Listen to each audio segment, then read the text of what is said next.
तैयब उर्दगान की तुर्की में शानदार जीत, इमरान खान का मिशन कामयाब होने लगा। उर्दगान की जीत ने इमरान खान के लिए नया रास्ता खोल दिया। पाकिस्तान और तुर्की की सियासत आलमी दुनिया का सबसे बड़ा मरकज बन गई। इमरान खान अब तुर्की जाएंगे या फिर उर्दगान जमान पार्क आएंगे, नई बहस का आगाज हो गया। कप्तान के हक में किस्मत ने बाजी मार ली। उर्दगान भी इमरान खान की मदद को मैदान में आ गए। दोस्तों, उर्दगान की जीत के साथ ही इमरान खान के लिए भी नए रास्ता खुलना शुरू हो चुके। जैसे मोहम्मद बिन सलमान इमरान खान के साथ डट कर खड़े हुए थे, अब उर्दगान भी इमरान खान का साथ देने के लिए मैदान में आ चुके और तुर्क सदारती महल से एक ऐसा ऐलान किया गया जिसने सबको हैरान करके रख दिया। उर्दगान की जीत के बाद अब सारी दुनिया की नजरें इमरान खान पर हैं। पाकिस्तान में अवाम कैसे इमरान खान को कामयाब करती है, लेकिन पहले एक नजर जानते हैं कि तुर्की में आखिरी उर्दगान की जीत कैसे हुई और इससे इमरान खान का कैसे फायदा हुआ। दोस्तों, अपोजिशन का ख्याल था कि बास आबादकारी और दीगर इश्यूज को उठाकर वो अवाम के लिए एक बड़े तबके को अपने हक में हमवार करेंगे, मगर हताती सूबा के बगैर ज़लज़ले से मुतासिर दीगर सूबे भी उर्दगान को कामयाबी मिली। इसकी एक वजह शायद ये थी कि उन्होंने 6 लाख के करीब घर मुफ्त बनाने का वादा किया हुआ है। ज़लज़ले से मुतासरीन का भी कहना था वो अब इस वक्त इक़्तिदार की तब्दीली नहीं चाहते। क्या मालूम कि नई हुकूमत इस वादे का इफ़ाक़ करे या ना करे। खलीजदार ओगलों ने एक मुस्बत एजेंडा पेश करने की कोशिश की जिसमें उम्मीद, आज़ादी और जमहूरियत का वादा किया गया। लगता था अगर वो बरसरे इक़्तिदार आते हैं तो तुर्की की यूरोपीय यूनियन में शामिल होने का रास्ता साफ हो सकता है, लेकिन पहले राउंड में सिर्फ 44.9% वोट हासिल करने के बाद इन्होंने यू टर्न लेकर खुद को एक सख्त गिर कॉम्प्रेस के तौर पर पेश किया, जिससे उन्होंने कुर्द वोटरों को तजब्जुब में डाला। फिर इन्होंने नस्ल परस्त जमात विक्ट्री पार्टी के सरबराह उम्मत और जर्द के साथ हाथ मिलाया, जिससे इनके अतदाल पसंद हामी बिफर गए। मगर भी मीडिया की जानिब से बड़े पैमाने पर इंतखाबी धांधली के खदशात भी बेबुनियाद साबित हुए। हालांकि कई छोटी मोटी शिकायत इलेक्शन कौंसिल के पास से इल्तवा हैं। पहले राउंड में रिकॉर्ड 89% और दूसरे में 84.22 वोटर टर्नआउट होने के बावजूद वोटिंग का अमल नहायत पुरअमन रहा, जिससे लगता है कि कौम परस्त होने के साथ साथ तुर्क बाशऊर कौम है। अब बड़ा सवाल ये है कि ये इंतखाबात तुर्किया और दुनिया के लिए क्या मानी रखते हैं।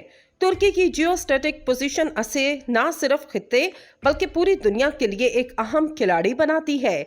इसीलिए इन इंतखाबात को 2023 का सबसे अहम वाकया करार दिया जा रहा था। उर्दगान की जारिहाना खारिजा पॉलिसी ने बैरून मुल्क तुर्की के प्रोफाइल को बढ़ा तो दिया, लेकिन नेटो और मगरबी इत्तेहादियों के साथ ये शदीद इख्तलाफात का भी बाइस बना। दूसरी तरफ इस्लामी ममालिक की लीडरशिप की चाहत ने इसको सऊदी अरब, मुत्तहिदा अरब अमारात और मिस्र के रूबरू खड़ा कर दिया। पिछले 1 साल के दौरान जो मुस्बत तब्दीली आई वो ये कि तुर्किया के तल्लुकात सऊदी अरब, मुत्तहिदा अरब अमारात और मिस्र के साथ मामूल पर आ रहे। इन ममालिक ने हालिया दिनों में तुर्क मईशत को सहारा देने में कलीदी किरदार अदा किया। रूस और सऊदी अरब के सालसी से शाम के साथ तल्लुकात में इस तरह की बेहतरी की उम्मीद नजर आती है।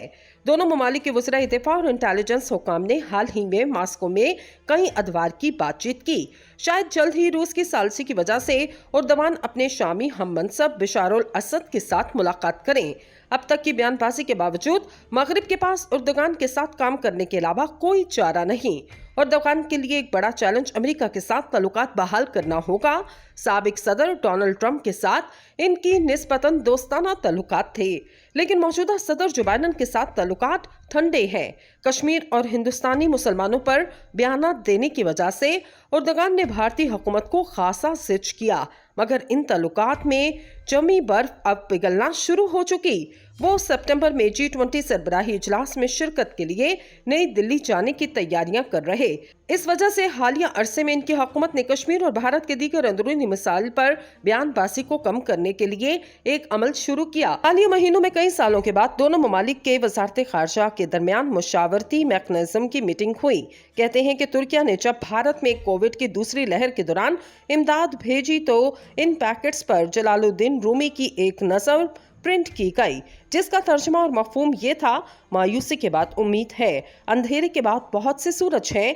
दोनों ममालिक के दरमियान दो तरफा ताल्लुकात में तिजारत में बस 2 साल में 100% इजाफा भी देखा गया, जो 2021-22 में $10.7 बिलियन से तजावुज कर गया।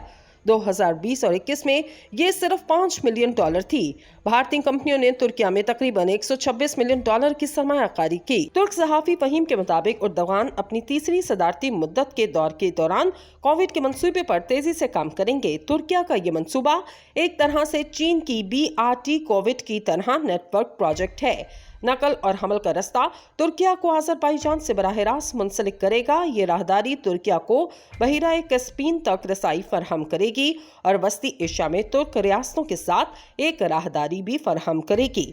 तुर्क रियासतों तक पहुंचने के लिए तुर्किया के पास बराह रास्त राहदारी की सहूलत मुयस्सर नहीं है, जहां फलस्तीन को छोड़कर दीगर अरब ममालिक एक दूसरे के साथ मुंसलिक हैं।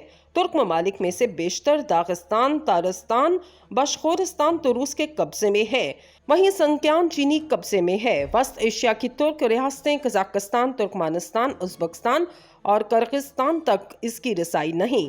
अगर ये राहदारी बन जाती है तो तुर्क दुनिया एक दूसरे के साथ मुंसलिक हो जाएगी, मगर इस राहदारी के लिए लाजिम है तुर्किया के ताल्लुकात रूस और ईरान के साथ खुशगवार रहें। इस राहदारी के जरिए उर्दगान तुर्क दुनिया को मुत्तहिद करने और दोबारा रबाबत अस्तवार करने की वजह से तारीख में अपना नाम दर्ज करवाने का इरादा रखते हैं। मगरिब के लिए ये इंतखाबात एक अहम सबक है। न सिर्फ इनकी बेजा मुदाखलत ने तुर्किया में कॉम्परस जज्बात को बहारा, बल्कि बैरून मुल्क तुर्कों की वोटिंग के अंदाज से भी जाहिर होता है। बेल्जियम, फ्रांस, जर्मनी, डेनमार्क और हॉलैंड यानी जो ममालिक इस्लामोफोबिया का शिकार हैं, उर्दगान को भारी अक्सरियत हासिल हुई। इसके बरक्स बरतानिया, अमेरिका, न्यूजीलैंड जैसे ममालिक में जहां इस्लामोफोबिया के कम वाक़यात रूनुमा हुए, खलीज दाखिलों को अक्सरियत मिली।